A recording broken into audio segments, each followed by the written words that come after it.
niquer.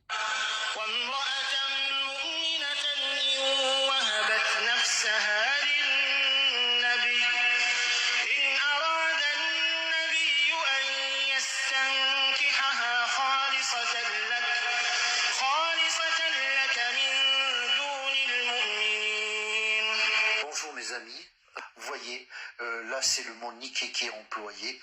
Vous allez voir, ceux qui vont chercher, ils vont trouver le mot mariage. Ils ont remplacé le mot niquer par mariage. Et certaines versions, mariage sans dot, ni témoin, etc. Mais en fait, le Coran emploie bien le mot istankaha, du verbe nakaha, d'où on a le mot niquer. Les Corans traduits dans les langues occidentales sont des Corans falsifiés par l'Institut de l'Amir Fahd qui, pour tromper le bourgeois, essaie de tempérer, d'amortir le choc. Pourtant, le Coran sait dire mariage, zawaj, et quand il veut le dire, il le dit.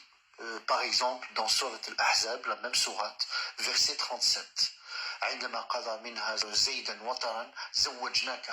Lorsque Zayd aura joui d'elle, nous te la marierons. C'est juste pour dire que le mot mariage existe bien et le mot nakaha, niquer, c'est autre chose. D'ailleurs, le mariage dans le Coran, c'est un aqd nikah, c'est-à-dire un acte ou un contrat de coït. Coït étant l'acte de faire l'amour ou de coucher ensemble pour un homme et une femme.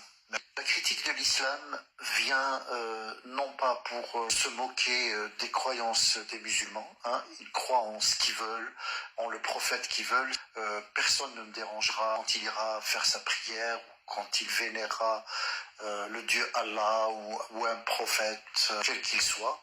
En revanche, quand on vient me tuer et qu'on veut tuer l'humanité, moyennant des textes clairs et nets, pour ce genre de verset, cela change tout. Voilà pourquoi j'apporte une critique de l'islam. Merci à vous et à très bientôt.